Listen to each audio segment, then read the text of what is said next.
Hello friends, welcome and welcome back to Bagi's Kitchen Mormilagai. இன்னைக்கு நம்ம kids ஃப்ரெண்ட்லியான ஒரு recipe தான் பார்க்க போறோம்.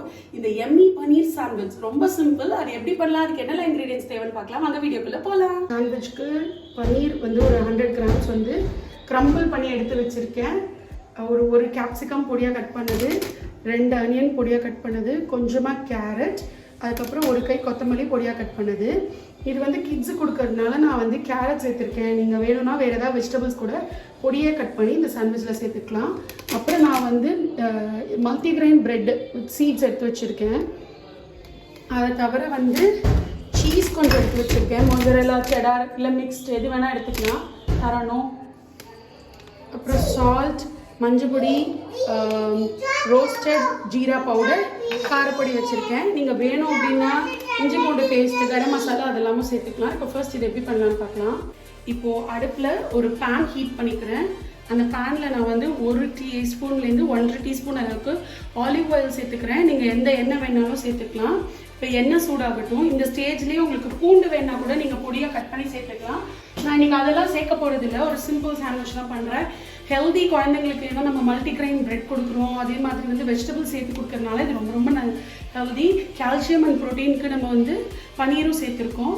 இப்போ வந்து இந்த எண்ணெய் சூடானோன்னா நம்ம வந்து ஸ்ட்ரைட்டாகவே வந்து ஆனியன் போட்டு வதக்கலாம். இப்போ எண்ணெய் சூடாயாச்சு.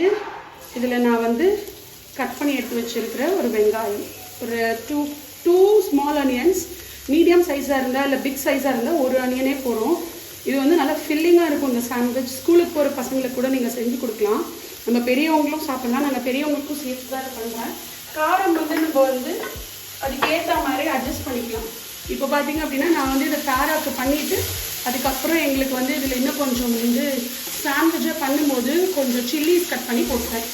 அந்த மாதிரி கூட நீங்கள் பண்ணிக்கலாம். இப்போ இந்த வெங்காயம் வந்து ரொம்ப ப்ரௌனாலாம் டோஸ்ட் ஆகணும், வதங்கணும்னு அவசியம் இல்லை. ஒரு 1 or 2 மினிட்ஸ் நல்ல கலர் சேஞ்ச் ஆகிற அளவுக்கு மட்டும் வதங்கிக்கிட்டோம். இப்போது நெக்ஸ்ட்டு வந்து இதில் கேப்சிகம் சேர்த்துக்க போகிறேன். கேப்சிகமும் திருவி வச்சுருக்கிற கேரட்டும் சேர்த்துக்கிறேன். நீங்கள் பீட்ரூட் கூட திருவி சேர்த்துக்கலாம் உங்கள்கிட்ட இருந்தது அப்படின்னா.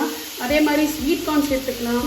உங்கள் குழந்தைங்க வந்து எதெல்லாம் வெஜிடபிள் சாப்பிட மாட்டாங்கன்னு நீங்கள் ஃபீல் பண்ணுறீங்களோ அந்த வெஜிடபிள்லாம் இந்த மாதிரி சாண்ட்விச்சில் இல்லை பராட்டாவில் கொடுத்தீங்க அப்படின்னா கண்டிப்பாக நல்லாவே சாப்பிடுவாங்க. இப்போது இதெல்லாம் ஒரு 1 மினிட் அளவுக்கு வதக்கினா போகிறோம். அந்த கேப்சிகமோட க்ரன்ச்சினஸ் குறைஞ்சிடக்கூடாது. அந்த மாதிரி ஸ்டேஜில் நம்ம வதக்கி இதை எடுத்துக்க போகிறோம். இப்போது இதில் நான் வந்து தேவையான அளவுக்கு உப்பு சேர்த்துக்கிறேன். உப்பு, சால்ட் எவ்வளோ தேவையோ அவ்வளோ சேர்த்துக்கலாம். பனீருக்கும் சேர்த்தாச்சு. இதுக்கப்புறம் இதில் வந்து கொஞ்சமாக ஒரு 2 பிஞ்ச் அளவுக்கு மஞ்சள் தூள், அப்புறமா நான் வந்து இங்கே ரோஸ்டட் ஜீரா பவுடர் வச்சுருக்கேன். அது ஒரு 1 டீஸ்பூன் அளவுக்கு சேர்க்குறேன். உங்கள்கிட்ட வந்து கரம் மசாலா இருந்தால் நீங்கள் கண்டிப்பாக கரம் மசாலாவும் சேர்த்துக்கலாம். நான் இன்றைக்கி அதெல்லாம் சேர்க்க போகிறதில்ல. அதே மாதிரி நான் வந்து ஒரு 1 டீஸ்பூன் அளவுக்கு சில்லி பவுடர் சேர்க்க போகிறேன். கம்மியாக உங்கள் குழந்தைங்களோட காரத்துக்கு ஏற்ற மாதிரி நீங்கள் சில்லி பவுடர் வந்து அட்ஜஸ்ட் பண்ணிக்கலாம். இப்போ இந்த மசாலா ட்ரை மசாலாஸ்லாம் ஒரு 1 மினிட் அளவுக்கு வதங்கட்டும். அதோட ரா ஸ்மெல் போனோன்னே இதில் நம்ம வந்து பனீரை சேர்த்துடலாம். அதே மாதிரி உங்கள் குழந்தைங்களுக்கு இந்த மாதிரிலாம் செஞ்சு கொடுக்கறதுனால அவங்க வந்து வெஜிடபிள்ஸை வேஸ்ட் பண்ணாமல் ஃபுல்லாக சாப்பிட்ருவாங்க. அதனால கண்டிப்பாக இந்த மாதிரி நீங்கள் ட்ரை பண்ணலாம். ஒரு மீல்க்கு இதை வந்து நம்ம கொடுக்கலாம். ஒரு ஈவினிங் ஸ்நாக் ஆகும், இல்லை பிரேக்ஃபாஸ்ட், டின்னர், எதுக்கு வேணாலும் நம்ம இதை ரீப்ளேஸ் பண்ணலாம். தாராவா இதை வரையுது. தாராவுக்கு இந்த மாதிரி சாண்ட்விச்சஸ் ரொம்ப பிடிக்கும்.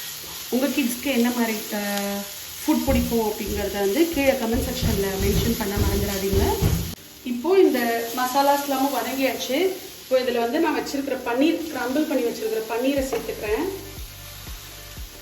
உங்களுக்கு வந்து நான் வந்து இங்கே ஒரு 100 to 150 கிராம்ஸ் வச்சுருக்கேன் எல்லாருக்கும் சேர்த்து. நீங்கள் ஒன்லி உங்கள் குழந்தைங்களுக்கு மட்டும் கொடுக்குறீங்க அப்படின்னா ஒரு 3 to 4 கியூப்ஸ், ஒரு 50 to 60 கிராம்ஸ் ஆஃப் பன்னீர் எடுத்து நம்ம அதை வந்து கிரம்பிள் பண்ணி சேர்த்தாலே போகிறோம்.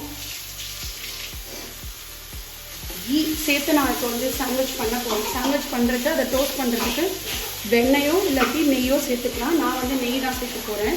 இப்போ இந்த பன்னீர் ஃபுல்லாக நல்ல இதோட டோஸ்ட் ஆகிற அளவுக்கு வதக்கிக்கலாம். இஃப் நீங்கள் வீகன் அப்படின்னா நீங்கள் இந்த பன்னீரை வந்து டோஃபுக்கு சப்ஸ்டியூட்டும் பண்ணிக்கலாம். டோஃபுவோ யூஸ் பண்ணிக்கலாம். அதே மாதிரி கீ யூஸ் பண்ணாமல் நீங்கள் நார்மல் ஆயில் இல்லாட்டி வீகன் பட்டர், வீகன் கீ வச்சு நீங்கள் இதை கூட பண்ணிக்கலாம். இப்போது இந்த பன்னீரும் நல்லா குக் ஆகிடுச்சு. இதில் நான் எடுத்து வச்சுருக்கிற ஒரு கை அளவுக்கு கொத்தமல்லி, நல்லா சேர்த்துக்கிறேன். கொத்தமல்லிலாம் குழந்தைங்களுக்கு சின்ன வயசுலேருந்தே நிறைய கொடுத்து பழக்கிடுங்க. ரொம்ப ரொம்ப ரொம்ப ஹெல்த் பெனிஃபிட்ஸ் உள்ளது அதெல்லாம். அதனால் அவ்வளோதான். இன்னும் ஒரு 1 minute தான். ஜஸ்ட் ஒரு 30 to 40 seconds மட்டும் இதை ஃப்ரை பண்ணிவிட்டு இதை ஆஃப் பண்ணிவிட்டு அப்புறமா நம்ம வந்து அசம்பிள் பண்ணி டோஸ்ட் பண்ண போகிறோம். நான் வந்து ஒரு சிம்பிள் சாண்ட்விச் தான் பண்ணுறேன். நான் வந்து மயோவோ கெச்சப்போ அந்த மாதிரி எதுவுமே நான் யூஸ் பண்ணலை. அது வந்து குழந்தைங்களுக்குலாம் மயனீஸோ கெச்சப்போ அவ்வளோ நல்லதில்லை. அதனால நான் அதெல்லாம் யூஸ் பண்ணேன். ஏன்னா ப்ரிசர்வேட்டிவ்ஸ் நிறையா இருக்கும். அதனால நான் அதை யூஸ் பண்ணல. இப்போ பார்த்தீங்க அப்படின்னா நம்மளோட பன்னீர் புர்ஜி கன்சிஸ்டன்சியில் நமக்கு வந்து இந்த பன்னீர் ஸ்டஃபிங் ரெடி ஆகிடுச்சு. நான் அடுப்பு ஆஃப் பண்ணிட்டேன். இப்போ நம்ம வந்து இதை ஒரு பிளேட்டில் வச்சு அசம்பிள் பண்ணிக்கலாம் பன்னீர் சாண்ட்விச்க்கு. இப்போ நான் இதை வந்து சாண்ட்விச் அசம்பிள் பண்ணிக்க போகிறேன். நான் இன்றைக்கி வந்து மல்டிகிரைன் பிரெட் வித் சீட்ஸ் எடுத்திருக்கேன். உங்களுக்கு என்ன பிரெட் விருப்பமோ அந்த பிரெட் நீங்கள் எடுத்துக்கலாம். இப்போ ஃபர்ஸ்ட் வந்து பெரியவங்க சாப்பிட்றீங்க அப்படின்னா if you want mayonnaise ketchup எது வேணாலும் நீங்கள் ஆட் பண்ணிக்கோங்க. நான் அதெல்லாம் எதுவுமே ஆட் பண்ண போகிறதில்ல. குழந்தைங்களுக்கு கொடுக்கறதில்ல. கொஞ்சமாக அவங்களுக்கு பிடிச்ச அளவுக்கு ஸ்டஃபிங் சேர்த்துக்கலாம்.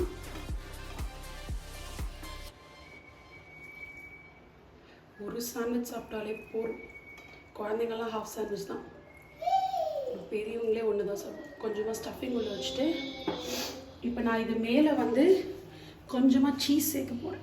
நீங்கள் சீஸ் வேணான்னா கூட அவாய்ட் பண்ணிக்கோங்க. நான் வந்து குழந்தைங்களுக்காக கிட்ஸ் ரெசிபிங்கிறதுனால இதில் வந்து சீஸ் சேர்க்குறேன். நிறைய சேர்க்கணுன்னு அவசியம் இல்லை. கொஞ்சமாக சீஸ் சேர்த்துக்கலாம். Yes, it's enough. இன்னொரு ஸ்லைஸ் ப்ரெட் வச்சு இதை க்ளோஸ் பண்ணிவிட்டு ஒரு பேனில் இதை போட்டு டோஸ்ட் பண்ணி எடுத்துகிட்டு போகிறோம். வந்து செம்ம ஃபில்லிங்காக இருக்கும். ஒரு சாண்ட்விச் வந்து நம்ம சாப்பிட்டாலே நமக்கே இது வந்து மீல் ரீப்ளேஸர் மாதிரி ஃபுல் மீல் சாப்பிட்டா ஒரு ஃபீலிங் வந்துடும். அந்த லெவலுக்கு ஒரு ஃபில்லிங்கான சாண்ட்விச் இது. நான் வந்து வீட் ப்ரெட்டோ இல்லை மைதா ப்ரெட்டோ யூஸ் பண்ணல, மல்டிகிரைன் யூஸ் பண்ணுறேன்.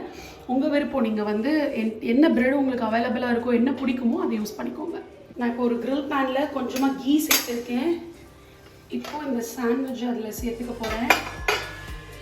நீங்கள் டோஸ்டரில் கூட டோஸ்ட் பண்ணி கொடுத்துக்கலாம் குழந்தைங்களுக்கு. இதை நல்லா ப்ரெஸ் பண்ணி விட்டுக்கோங்க. ஸோ தட் வந்து நல்ல ஈவனாக ஸ்ப்ரெட் ஆகி ஈவனாக குக் ஆகும். அதுக்காக நான் அப்படி குக் பண்ணிக்கிறேன். நல்லா ஒரு சைடு ஒரு 1 minute-லேருந்து 2 minutes, 2 சைடும் 2 minutes குக் பண்ணி எடுத்துட்டோம் அப்படின்னா நம்மளோட டேஸ்டியான பன்னீர் சாண்ட்விச் ரெடி ஆகிடும். அதை குக் பண்ணிட்டு காட்டுறேன். இப்போ மேல் பக்கமும் நான் திருப்பி போடும்போது கொஞ்சமாக நெய் சேர்த்துப்பேன்.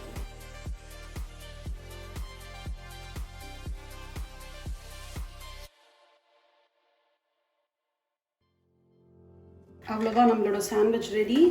இதை இப்போ நான் வந்து ஒரு பீட்சா கட்டர் வச்சு கட் பண்ணிவிட்டு சர்வ் பண்ண போகிறேன்.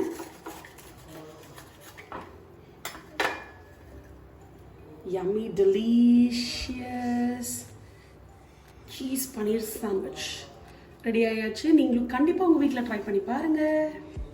ஹோப் உங்கள் எல்லாருக்கும் இந்த ஈஸி சிம்பிள் சாண்ட்விச் ரெசிபி பிடிச்சிருக்கும் நம்புறேன். நெக்ஸ்ட் ரெசிபியில் உங்களை சந்திக்கிற வரைக்கும் டாடா பை பை. இது பாகிஸ் கிச்சன் மோர்மிளகாய், ஸ்ட்ரிக்ட்லி வெஜிடேரியன்.